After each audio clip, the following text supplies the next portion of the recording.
Bom, então eu queria começar agradecendo muito o convite que me foi feito pelo Dierle, meu amigo. Queria parabenizar ele, o Alexandre e a Flaviane pelo evento.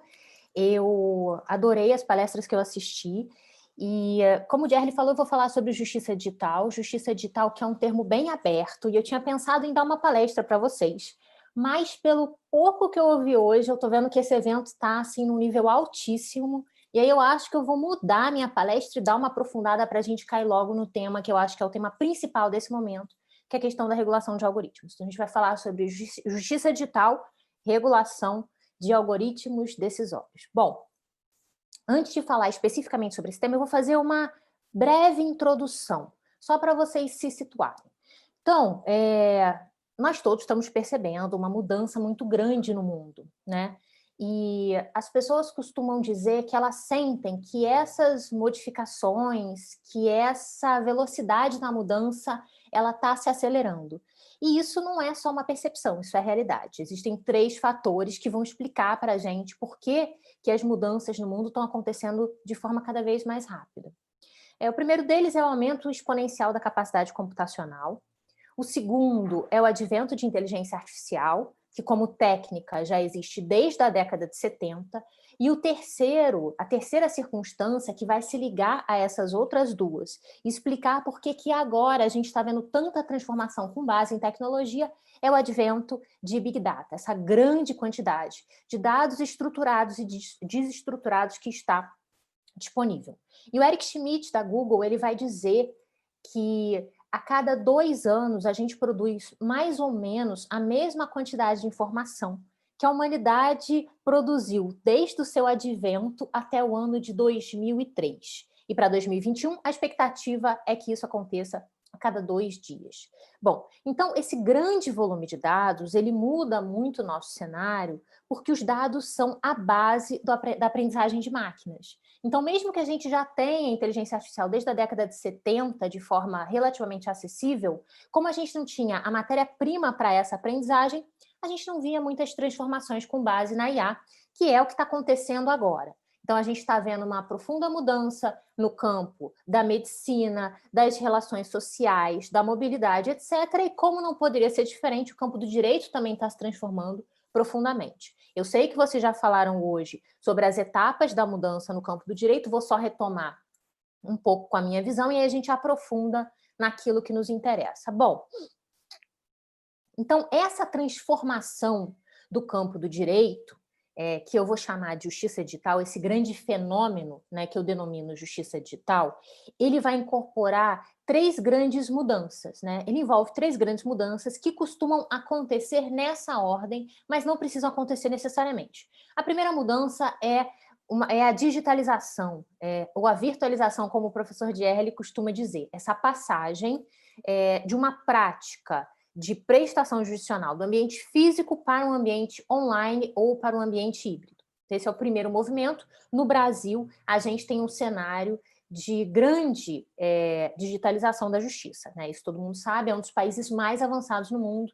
Nesse campo, talvez a gente perca aí para a China, mas fato é que o Brasil só não é referência mundial porque as pessoas não costumam olhar para a gente, mas quando você olha o cenário internacional, a gente está muito na frente. O segundo movimento que costuma acontecer, que costuma ser uma etapa posterior, é a questão da automação. Na automação, eu pego uma atividade que seria uma atividade necessária e faço com que ela aconteça automaticamente pelo sistema, né? E aí, uma etapa seguinte é a etapa da inteligência artificial. Como é um pouco difícil diferenciar automação de inteligência artificial, eu gosto de trazer o meu exemplo para que as pessoas visualizem de forma mais simples. Então, eu sou juíza há 8 anos, eu sou juíza aqui no TRF2, TRF da segunda região, né, que incorpora aí os estados do Rio de Janeiro, engloba os estados do Rio de Janeiro e do Espírito Santo. Quando eu me tornei juiz, a gente já tinha processo eletrônico. A gente usava o Apollo, era o nosso único sistema eletrônico. Hoje a gente usa o IPROC. Como é que era no Apollo, né? O Apollo era, assim, eu virei juiz em 2012, então era muito legal chegar na vara e ver que a gente tinha processo eletrônico. Era uma grande mudança, né? Se você estava numa vara de execução fiscal, não ficava mais carregando aquelas montanhas de processos, que você tem aí 300, 400 processos por dia. Não precisava mais carregar aquilo, você fazia tudo online, então era muito legal. Só que quando a gente olha para o Apollo, a gente vê que dá para avançar mais. O que acontecia no Apollo? No Apollo, quando eu assinava uma decisão, eu precisava que um servidor do meu time, da minha equipe, entrasse no sistema, fizesse um movimento nesse sistema para que aquela decisão fosse publicada e fizesse um outro movimento no sistema para que as partes fossem intimadas. Então, veja, era um caminho necessário. Se eu assinei a decisão, se a decisão existe, as partes... Primeiro, ela tem que ser publicada e as partes têm que ser intimadas. Então, não tem dúvida quanto a isso. O IPROC, que é um sistema que a gente adotou posteriormente, né? Os dois ainda convivem porque o Apollo está residualmente em alguns processos, mas o principal que a gente usa hoje é o IPROC, ele já faz isso automaticamente. Então, eu assino no IPROC, pronto, a decisão já é pública, as partes já foram intimadas, eu não preciso de ninguém fazendo isso. Então, a automatização, ela ajuda muito a gente a fazer aquelas atividades que a gente já sabe que deveriam acontecer. E aí a gente tem um terceiro movimento desse cenário de transformação da prestação jurisdicional, que é a questão da incorporação de inteligência artificial. Eu vi que vocês já falaram sobre o Vitor hoje, vocês vão falar, acho que mais tarde, com a Carol Tal, que é até uma juíza muito amiga minha, também sobre os sistemas de IA no Poder Judiciário, enfim. Então, só para dizer, assim, de forma simples, que uma das coisas que eu sempre falo nas minhas aulas, nas minhas palestras, é o seguinte: embora muita gente não saiba, o cenário de inteligência artificial no Brasil também está muito avançado. E se você tem dúvidas sobre isso, dá uma olhada nessa cartilha do CNJ, ela chama Inteligência Artificial no Poder Judiciário Brasileiro. Se você for para as últimas 10 páginas da cartilha, eles trazem sistemas de inteligência artificial que já estão em fase de testes e implementação, que vão desde eu apresento uma petição, esse sistema de inteligência artificial vai ler essa petição, enquadrar ela em alguma categoria para definir o procedimento que vai ser seguido, né? Uma coisa que primeiro a gente fazia na justiça, aí a gente percebeu que estava ocupando muitos servidores com isso, passou essa responsabilidade para os advogados faziam, mas enquadravam errado, o processo ia e voltava, enfim. Então, a gente, em breve, deve ter um sistema de inteligência artificial fazendo isso. Me gera preocupação? Não. Esse tipo de situação não me gera preocupação, porque se depois a gente vir que o sistema enquadrou errado, a gente volta, né? A gente volta, perde um pouco de tempo, mas ok. Aí existem sistemas que vão fazer penhora online, existem sistemas, e aí a gente já começa a problematizar, existem sistemas que vão sugerir para o juiz jurisprudência que ele vai aplicar no processo. E aí você já começa a se perguntar quanto que essa inteligência artificial está determinando o teor das decisões que vão ser adotadas. E também existem sistemas que vão ajudar os juízes a redigir minuta de decisão. Então, da mesma forma que a gente tem um servidor hoje que redige a minuta, você pode ter um sistema de inteligência artificial sugerindo para o juiz uma determinada minuta de decisão. E aí a gente já começa a ver que a inteligência artificial ela começa a entrar na determinação do conteúdo da decisão do juiz. E aí começam a surgir alguns questionamentos. Jerry, me lembra, por favor, até que horas eu tenho? Até 8 e... Quantos minutinhos eu ainda tenho? Você tem até 8h29. 8h29, tem bastante tempo, tá bom. Mais 12 minutos. Pronto, bastante tempo. Então, a gente começa a ter sistemas de inteligência artificial que estão começando a determinar o teor das decisões. Aí vocês podem me falar, poxa, Isabela, mas eu não acho que determina, não. Eu acho que está só ajudando o juiz, porque o sistema só está dizendo para o juiz, olha, aplica esse precedente. Olha, faz assim, a decisão correta é essa.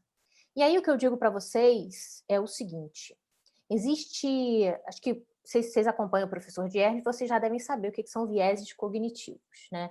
Vieses cognitivos são erros de julgamento que a gente tem, que o ser humano tem. É uma característica humana. Existem inúmeros vieses. O viés do superotimismo, enfim. Aqui, o que nos interessa é um viés que chama machine bias ou automation bias. Esse viés cognitivo, ele informa para a gente que quando eu recebo uma sugestão da forma como proceder a partir da atuação de uma máquina, quando recebe esse tipo de informação, faça isso, faça aquilo, de uma máquina, o ser humano tende a aderir à sugestão da máquina, ainda que com ela não concordasse em um primeiro momento. Por quê? Porque a gente tende a entender que a resposta que aquela máquina dá é de alguma forma científica. Então, a gente tende a aderir àquilo. Então, essa questão que muitas pessoas falam, esse recurso ao argumento de human in the loop, eu tenho o ser humano que vai rever a decisão da máquina e isso vai resolver quaisquer problemas. Esse argumento ele não resolve o problema, tá, gente? Então, por conta desse viés cognitivo, que a gente pode chamar de machine bias ou de automation bias. Ok. Então, a gente tem sistemas de inteligência artificial que vão nos ajudar a decidir, mas a cujo resultado a gente tende a aderir. Ok.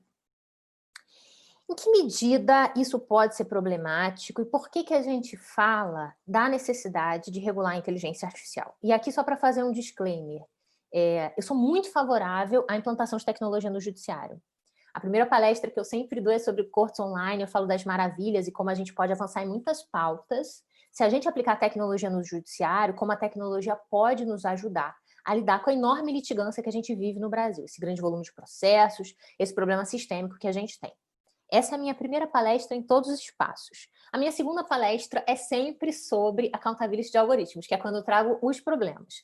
Como eu já entendi que vocês estão maduros para discutir os problemas, sem deixar de perceber que isso é o futuro, né, que a aplicação de tecnologia nesse campo é o futuro, quer a gente queira, quer não, é isso que eu acredito, eu acho que não tem muito para onde isso vai acontecer, né? Então chegou a hora da gente discutir o que fazer nesse cenário. Como eu entendo que vocês já estão maduros nessa percepção, eu vou passar para os problemas. E quais são os problemas? Os problemas, eles acontecem quando a gente percebe que muitas das técnicas que aplicam inteligência artificial são opacas, né? O que é a opacidade? A opacidade é essa característica das decisões adotadas por ferramentas de inteligência artificial que impede, que dificulta que a gente consiga entender exatamente os fatores que contribuíram para aquela decisão. Então, existem inúmeras técnicas de inteligência artificial, algumas mais abertas, algumas mais fechadas. A gente vai dizer algumas mais white box, algumas mais black box. Técnica de inteligência artificial white box, eu consigo entender exatamente o que aconteceu. Árvore de decisão. Técnica de inteligência artificial black box. Redes neurais. O que a gente usa no direito, usualmente, quando a gente está desenvolvendo essas ferramentas? Redes neurais. Como é que funcionam as redes neurais, Isabela, e por que a gente não consegue entender muito bem quais são os fatores que levaram àquela decisão? Pessoal, a rede neural, ela recebe esse nome porque ela imita, de certa forma, o funcionamento do cérebro humano. Então, vamos pensar aqui num exemplo muito prático, né? Como é que eu programo um algoritmo de inteligência artificial? Quando a gente fala em algoritmo, é muito importante que a gente divida os algoritmos em duas categorias principais, né? A gente pode dividir em mais categorias, mas essas duas são as principais. A gente vai falar em algoritmos programados, quando o programador definir todas as etapas da operação daquele algoritmo.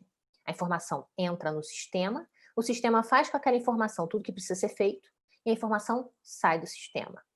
Nesse caso, no caso dos chamados algoritmos programados, a gente não aplica inteligência artificial, tá? Eles foram inteiramente programados pelo programador. Qualquer problema, a gente vai conseguir reconduzir, seja os dados, seja a programação que foi estabelecida pelo programador, enfim, de qualquer forma, qualquer problema que aconteça, a gente vai conseguir entender em que ponto da operação aconteceu, porque a gente conhece essa operação integralmente. A inteligência artificial, ela é revolucionária porque ela permite que você não precise programar. O próprio sistema cria a própria programação. Então, como é que funciona quando a gente tem um algoritmo de inteligência artificial? Em muitos deles, você vai inserir a informação no sistema, então a informação entra no sistema, você diz para o sistema qual é o resultado que você quer. O resultado desejado é esse. E o próprio sistema vai descobrir como ele sai daquela informação que ele recebeu e chega no resultado desejado. Como é que o sistema vai fazer isso? Por tentativa e erro.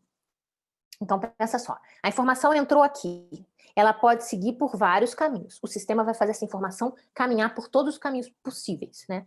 Aí chegou nesse ponto, vários caminhos possíveis. E assim, ele vai atuando por tentativa e erro em vários caminhos. Em algum momento, ele vai conseguir sair daquela informação que entrou e chegar no resultado que você queria.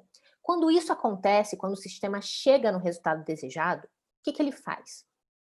Ele volta nesse sistema e vai reforçar esse caminho, o chamado caminho mais assertivo, porque foi o caminho que levou ao resultado desejado, então o caminho que acertou, é assertivo nesse sentido, vai reforçar esse caminho na conta matemática.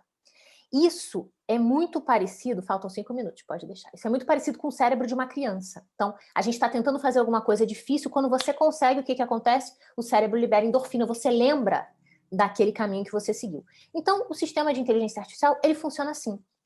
O que acontece, né? O que significa isso? Que não existe nada ontológico por trás da maneira como ele está operando, tá? É isso, é um sistema de tentativa e erro e esse reforço automático do caminho mais assertivo. Então é muito difícil para alguém que olha de fora, vendo todas as inúmeras camadas de correlação que essa enorme capacidade computacional que eu falei para vocês no início da palestra permite. Esse grande volume de dados, as múltiplas correlações que acontecem, a falta de articulação de uma regra de decisão e isso tudo somado ao fato de que o código-fonte desse sistema não traz a regra de decisão, porque ele não foi programado para regra de decisão, né? Lembra? O programador, ele não diz qual é a regra de decisão. O código-fonte, ele vai trazer só a regra de aprendizagem, como é que esse algoritmo vai aprender. Conclusão, ninguém, nem mesmo o programador que programa aquela ferramenta de inteligência artificial consegue saber exatamente como aquele sistema está operando. E aí a gente pode ter problemas, como aconteceu com o Compass. Problemas que digam respeito, normalmente é aí que estão os problemas, à curadoria dos dados que foram utilizados como base da aprendizagem de máquinas. Se a gente vive numa sociedade viciada, se a gente vive uma sociedade que atinge especialmente alguns grupos, os grupos mais vulneráveis, negros, mulheres, deficientes físicos, LGBT, etc., essas populações que sofrem essa discriminação no mundo da vida, se a gente usa esses dados produzidos no mundo da vida sem um cuidado maior com eles, quando a máquina usa esses dados como base de aprendizagem, ela vai aprender esses padrões, replicar esses padrões e vai virar aquilo que a Cathy O'Neil chama de Weapons of Math Destruction, armas de destruição matemática. Eu tenho uma base matemática que vai potencializar aqueles problemas que nós humanos, e aí não é culpa do algoritmo, é culpa da gente, nós humanos causamos no mundo da vida por conta dos dados que alimentaram o sistema. E aí a gente precisa falar em regular esse tipo de programa, esse tipo de recurso. E aí vem uma outra pergunta, poxa, Isabela, como é que a gente regula isso? Essa é a pergunta de $1 milhão, ninguém sabe responder, o mundo inteiro está mobilizado, em todas as esferas, o Gerli falou da Unesco, é a Unesco, é a IEEE, são diversos órgãos, o próprio CNJ parece que vai editar uma resolução para regular a ética da inteligência artificial no Poder Judiciário, está todo mundo mobilizado para tentar regular esse negócio. Ninguém sabe exatamente o que fazer, mas existem alguns pontos em que a gente concorda e são esses pontos que eu vou trazer para encerrar nossa palestra, porque eu tenho 2 minutinhos só mais. O que se diz? Primeiro, a gente tem que ter uma curadoria muito cuidadosa dos dados. Se os dados são produzidos por uma sociedade viciada, a máquina vai aprender esse vício e replicar. Então, por exemplo, eu estou usando dados da polícia. Se a polícia está atuando diferente com diversos grupos, eu preciso entender isso primeiro. Então, entender e pensar como que eu posso combater. Existem formas de combater? Sim. Eu posso criar um dataset fictício, por exemplo, sei lá, estou usando inteligência artificial para contratação. Ah, mas a gente não contrata muitas mulheres, a gente não contrata muitos negros. Eu crio um dataset fictício dessas pessoas e alimento o sistema com isso para tentar compensar os outros problemas. Então, primeira coisa, pensar muito na curadoria desses dados. Segundo, a gente precisa que, para poder entender esses problemas, a gente precisa da sociedade inserida nessa discussão.